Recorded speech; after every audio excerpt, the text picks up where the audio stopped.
What's going on there, YouTube, and welcome back to another comic book video. Okay, so we are actually going to continue our coverage over the Squadron Supreme from the Supreme Power Universe. Now, the reason why I said the Supreme Power Universe is because when it comes to Marvel Comics, you have a lot of different versions of the Squadron Supreme, but we have been covering the Supreme Power Universe. Of course, this is the universe that came to life in Marvel Max. Of course, Marvel Max being a line of comics that were more adult comics. And you know, a lot more bloody and a lot more naked people. Either way, when it came to Supreme Power, it's just another version of the Squadron Supreme. And remember, the Squadron Supreme is technically this idea that Marvel wanted to use the characters of DC Comics without actually using the characters of DC Comics.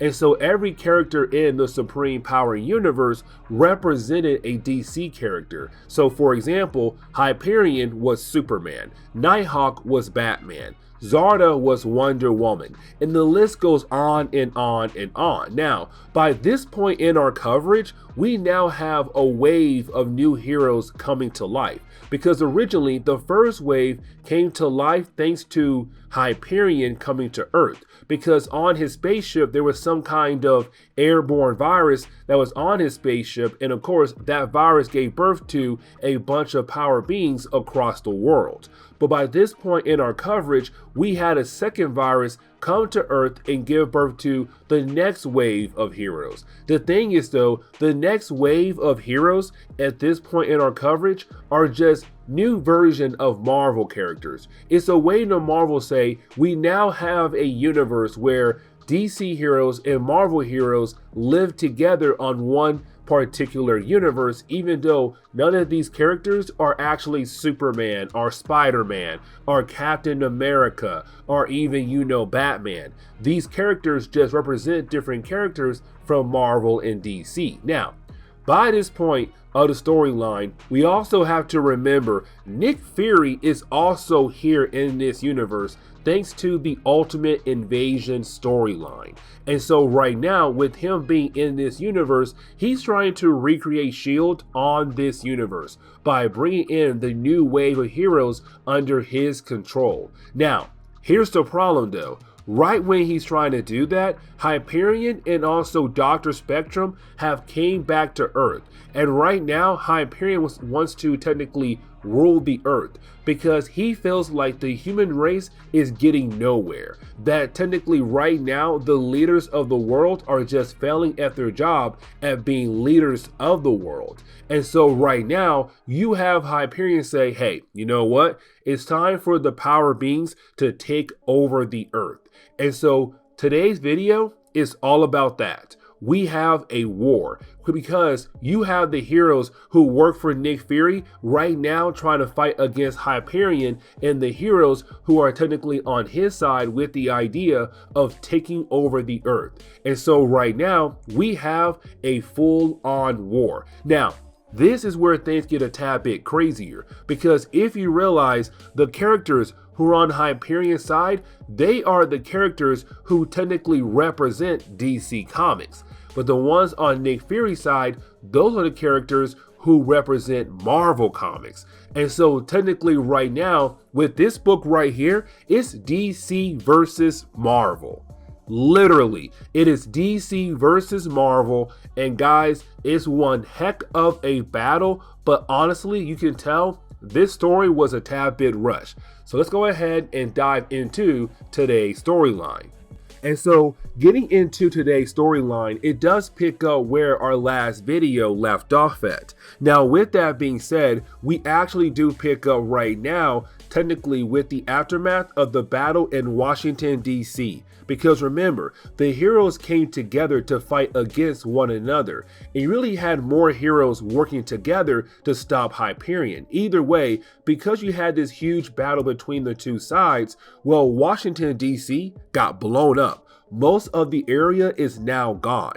And because of that right now, you have a lot of deaths right now because of this battle. Now the heroes, they all survived, but innocent people died, including the president. And so with this being a huge thing right now, you right now have someone else in a different position when it comes to the government right now being sworn into the role as the president. Because right now, America does not have a president. The president died. And so someone has to step up. And so this random guy who honestly doesn't want to take up the role, but unfortunately he has no choice, is being sworn in. And that shows how crazy this war has gotten already. Now, like I said, the heroes, they survived. But now a bunch of innocent people have died thanks to Hyperion just wanting to rule over the world.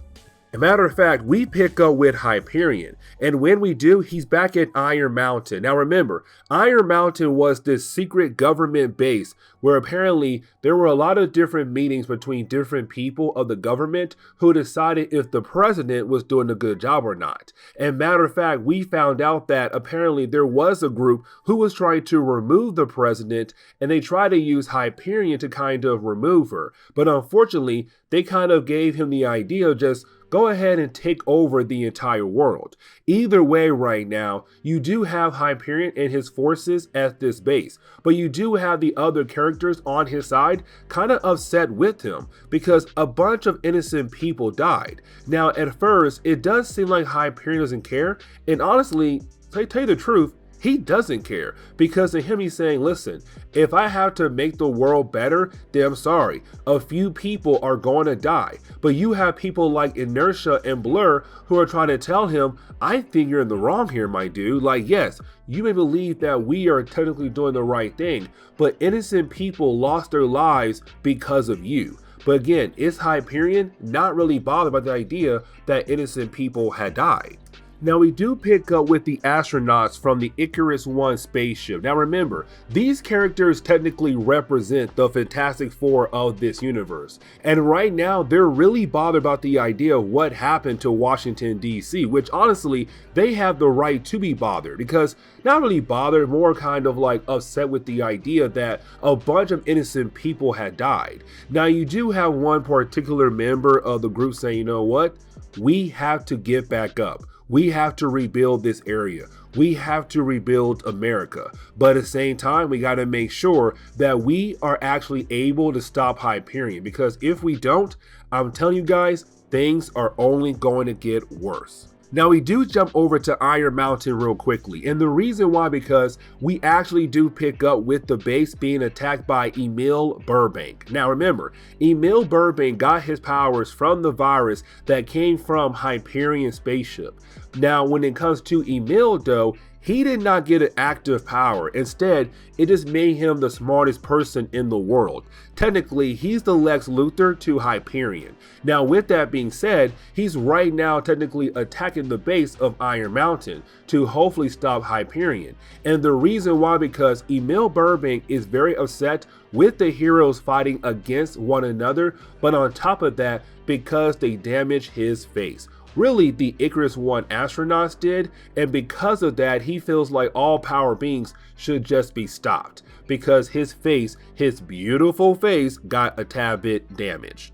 Now that is the moment where we actually pick up with Old Soldier. Now remember, Old Soldier is technically the Captain America of this universe. Now, the way Old Soldier actually works is that he is technically the psychic energy of dead soldiers from different wars who are all buried in the same graveyard. And they all came together to make some new character known as Old Soldier to represent the Captain America of this universe. Now, right now, you have Old Soldier going after one particular person. And this person was actually the guy who had recruited Hyperion with the idea of saying, hey, Hyperion, we want you to kind of help us get rid of the president because we feel like she was leading America in the wrong way.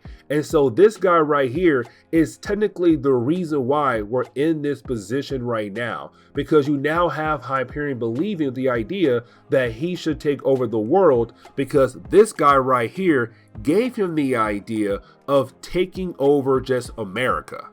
But that is the moment where we actually do pick up with Peter Boyer. Now, Peter Boyer is one of the astronauts from the Icarus One spaceship. Of course, one of the characters to represent the Fantastic Four. And honestly, Peter Boyer is kind of like the Human Torch of this universe, except his powers are completely different, but his attitude is very similar to early days Johnny Storm. Either way, right now, we do see another character right now technically following him. Now, this character right here is a new character, and this is going to make the war even worse because now we have another wave of heroes about to rise up on this planet. But getting back over to Hyperion, who's right now technically being attacked by Emil Burbank, you do have the two characters actually talk to one another. Now, you do have Emil Burbank kind of upset with the idea that Hyperion did not come to him for help when it comes to conquering the world. Now, to Hyperion's eyes, he's not actually conquering the world, but you have Emil say, dude, what do you mean? You just killed the president. Like, technically, you are in the process of trying to rule the world. You may say that right now, the only thing you're trying to do is use the power beings as a way to lead the human race into a better direction. But at the same time, the way you actually did it was the wrong way. Because right now, you just killed off the president. Right now, the world's kind of looking at you as a bad guy. Now, you do have Hyperion actually kill off the forces of Emil Burbank. And the reason why, because Hyperion knew that those guys right there were going to betray Emil Burbank. Now, that is actually true because we saw that in our last video. They did not like Emil Burbank, and they said once their job was done, they were going to kill him. And so Emil is very shocked to find out that basically they were going to betray him. But you have Hyperion say, listen, Emil, you and I need to talk. Come over here and try to help me with this situation I'm in right now so that it's better for everyone on the world. But then we jump into the second round of this battle, of this storyline, because that is the moment where you do have the heroes who work for Nick Fury arrive at Iron Mountain. Now, when they do arrive at Iron Mountain, of course, it's a full-on battle between the two sides. Now, not all the heroes are there right now who work for Nick Fury, but some of them are. And of course, it does give them the chance to actually go toe-to-toe with the heroes who are right now working with Hyperion. Either way, the battle does go on back and forth, and it does seem like both sides most likely are going to lose some people because this is a bloody battle. Now, no one dies actually in this battle, but it does look like, okay, we might see a death or two, but who knows? Either way, the battle does go on for quite a while.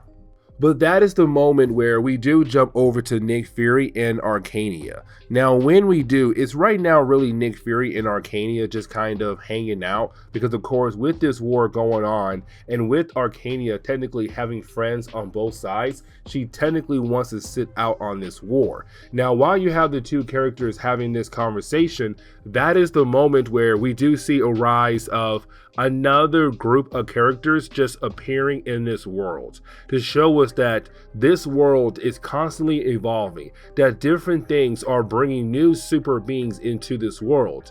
But with that being said, now we have another group of characters with powers who are possibly going to cause a lot of problems for the rest of the heroes on the planet Earth. And so that is the moment where we are actually introduced to another set of characters who are bad guys. This is another party of characters who are right now trying to do harm to the world. Now, technically, this group right here was actually a terrorist group who usually use bombs as a way to kind of attack their different targets. but because of two different kinds of viruses going around this planet, they were also given powers as well. And so now they're going to use their powers as a way to kind of attack different areas around the world, starting with New York City. And so yes, now we have another problem on the board right now. Now this group is actually taken care of very quickly by some of the heroes who were actually with Nick Fury in New York, so like Arcania, but also one of the astronauts from Icarus 1. But either way, they were able to actually deal with these four characters and to move on with their day. But of course, their day is not done yet, because we still have the big battle between Hyperion and also the other heroes who are fighting against Hyperion right now and his heroes. Now that is the moment where we do see Nick Fury actually meet up with the other heroes who were fighting against Hyperion on the helicarrier. Now when we actually pick up with those characters right now, they have technically pulled back. And the reason why they had pulled back and retreated is because Hyperion and his forces had also retreated as well. And so with that happening right now, you have both parties just technically waiting for the other side to actually make a move. Now Nick Fury's kind of like, listen, if they had retreated back into their base, you should have pushed forward and to hopefully finish them off once and for all. But you have Bio General say, listen, I didn't want to make that call just yet, because even though I'm technically second in charge behind you, I still want to make sure it was the right move. Either way, you do have most of the characters come together, but that is the moment where we also find out the president is also there as well, because he wants to debrief about what's happening right now, because this man just got pushed into the president role. And so of course he wants to know every single detail he can know about what's happening right now with Hyperion and other heroes in the area. Now that is the moment where you do have Hyperion actually appear. Now when Hyperion does appear, you would think that this would be an actual sit down where Nick Fury should be able to actually communicate with Hyperion with the idea of just saying, hey man, listen, let's stop all this madness and actually work together. But the problem is though, this is Nick Fury from the Ultimate Marvel Universe. And most of the time, when he tries to communicate with someone, had a hard time saying that, he does a very bad job at doing that. Like, no offense to Nick Fury, he's a cool character, he's a cool dude. But when it comes time for him to calm someone down, yeah, he does the exact opposite of that. And matter of fact, when it comes to his conversation with Hyperion, like I said, he does the exact opposite of that. He even says, Hyperion, come on man, you're arrested, let's go ahead and end this and let's all go home. But you have Hyperion say no. And so that is the moment where we actually do pick up with Hyperion. Now when we do, it's him right now in space thinking about his next move. Because right now, he's in a pile of hot mess. Because once again, you had Hyperion just jump into different ideas without actually thinking about what could happen if he goes down those certain paths. And so right now, you have Dr. Spectrum appear. Now remember, Dr. Spectrum has a huge connection with Hyperion. And the reason why, because of the crystal inside the hand of Dr. Spectrum. Now that crystal is his power source for his powers. But on top of that, the crystal was also the power source for Hyperion's spaceship that brought him here to Earth. Either way right now, it's Dr. Spectrum saying, look at what you did. You went out there and you technically did some crazy stuff without actually thinking what could happen down the road if you go down those certain paths. Once again, you did not think things through. Now, for Hyperion, he's wondering, how do you know so much about me? And you have Dr. Spectrum say, dude, we have spent 5 years together. And he's right, because before this series and between this series and Ultimate Invasion, had a huge brain fart there, sorry y'all. But between Ultimate Invasion and also this series, there were a 5 years gap. And these two characters travel across the universe to hopefully figure out where Hyperion actually came from. Either way, right now, it's Dr. Spectrum saying, I watched you for 5 years and I watched you make so many different kinds of mistakes because you don't think things through. And look at you right now. You caused a huge pile of mess because you did not think things through. And that is the moment where we actually jump over to Nick Fury and the rest of the heroes right now, technically trying to figure out what their next move is. Now, we also come to find out that Emil Burbank is actually on the helicarrier. When Hyperion came earlier to talk to Nick Fury, he apparently dropped off Emil Burbank. Now, with that being said, you have Emil right now being forced to work with Nick Fury and the rest of the heroes to figure out where that terrorist group came from earlier. Like, what country did they come from? And so right now you have Emil and Bio General trying to figure out where they came from. Now, with that being said, you also have Emil tell the Icarus One astronauts why he hates them and the rest of the heroes so much, but he hates the astronauts the most. And the reason why, because in our first storyline for this series right here, Emil Burbank got hit hard and put into a coma, but also his lip got scratched. And because of that scratch, he looks at his face and says, my face is damaged. You ruined my perfect face. And that is why I hate you guys. Honestly, it is freaking stupid. I'm like, really? Emil Burbank is supposed to be the Lex Luthor of this universe. And right now, he's freaking out about the idea that he has a scratch on his lip. Either way, you do have Bio General and also Emil tell Nick Fury that they were able to figure out where that terrorist group came from, and matter of fact, what country they came from. And so you have Nick Fury telling the president that his team right now is about to fly over to that country to deal with the rest of the terrorist group. And so for right now, it seems like they're gonna leave Hyperion, his group, alone for the time being. And so that is the moment where we actually jump into the final chapter of this storyline. To be more exact, the final chapter of this series, because that is the moment, guys, we actually do jump into another superpower battle once again, because you do have the heroes of Nick Fury fighting against the terrorist group who also have powers. And this just shows us that with all the different kinds of viruses being out there, or different kinds of methods out there to kind of give people abilities, you have people right now left and right getting powers all over the planet. Because with this terrorist group, almost every single member of this group has some kind of power. And right now they're trying to use their powers as a way to fight against Nick Fury and his heroes. Now, while the battle is going on, that is the moment where Nick Fury sees something happening right now. Some kind of energy bubble. And this right here is going to change a lot of different things when it comes to this universe, when it comes to the Supreme Power universe. And so this leads us into the moment where we come to find out more about this energy bubble. And what I mean by that is this energy bubble is apparently being created right now thanks to the battles of the superpower beings. So let me explain. So apparently right now the book is telling us that originally you did have characters get powers thanks to Hyperion's airborne virus. But on top of that, another virus did come to Earth thanks to the Icarus One astronaut spaceship. But here is the big thing.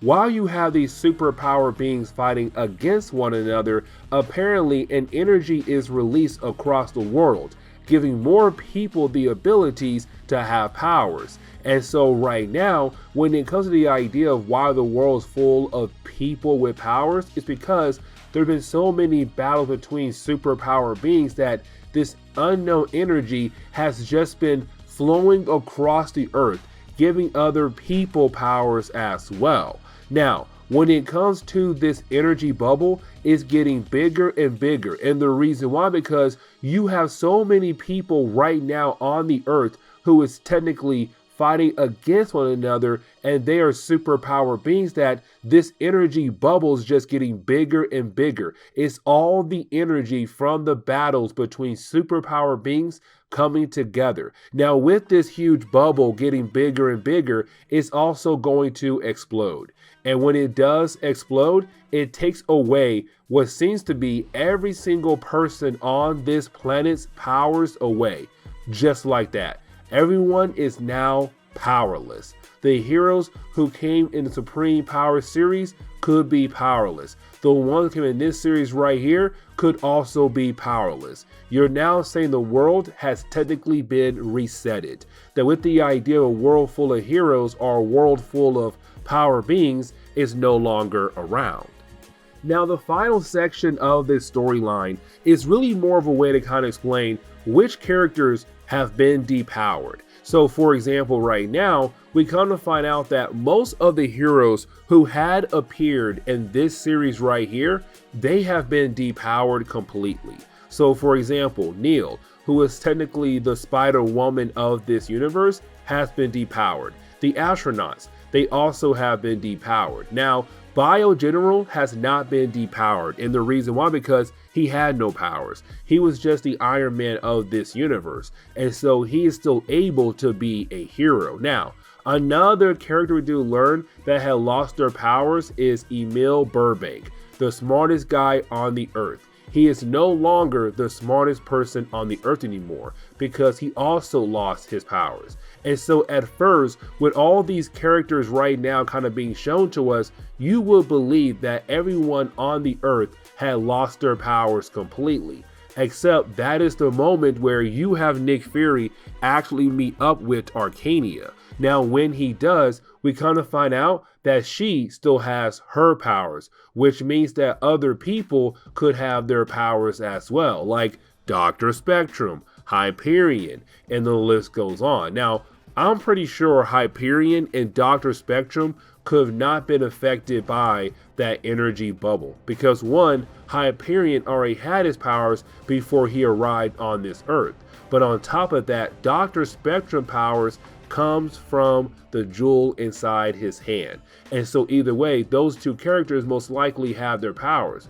But what about the rest? Like Blur, we have no idea what happened to him. And the list goes on. But you have Nick Fury say, it's time for us to rebuild Washington, D.C. Now, this wraps up this series right here, and we literally have one more Squadron Supreme storyline to cover from Supreme Power Universe. And I might cover it, but we don't know yet.